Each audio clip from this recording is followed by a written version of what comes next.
അധികാരത്തിലെത്തിയ ലോക്പാൽ കൊണ്ടുവരുമെന്ന വാഗ്ദാനവുമായി ഡൽഹിയിൽ കോൺഗ്രസിന്റെ പ്രകടന പത്രികയിൽ സ്ത്രീകൾക്കും വിദ്യാർത്ഥികൾക്കുമായി നിരവധി പ്രഖ്യാപനങ്ങളുണ്ട്. ആം ആദ്മി പാർട്ടിയെ ഡൽഹിയിൽ നിന്ന് പുറത്താക്കണമെന്ന് പ്രധാനമന്ത്രി നരേന്ദ്രമോദി BJP റാലിയിൽ പറഞ്ഞു.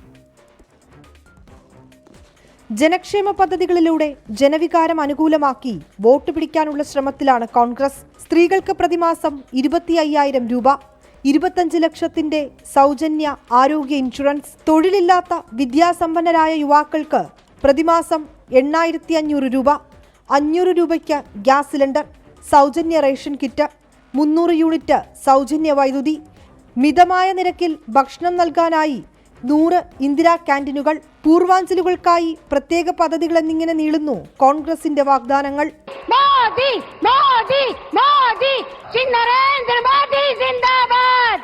ഡൽഹിയിൽ BJP വരുമെന്നും ആം ആദ്മിയെ പുറംതള്ളണമെന്നും പ്രധാനമന്ത്രി. पूरी दिल्ली आज कह रही है 5 फरवरी आएगी, आपदा जाएगी, भाजपा आएगी. ഡൽഹിയിലെ ജലവിതരണം തടസ്സപ്പെടുത്താൻ ഹരിയാന നദിയിൽ വിഷം കലർത്തിയെന്ന കെജ്രിവാളിന്റെ ആരോപണം രാജ്യത്തിന് തന്നെ അപമാനമാണെന്നും പ്രധാനമന്ത്രി പറഞ്ഞു. 24 ഡൽഹി.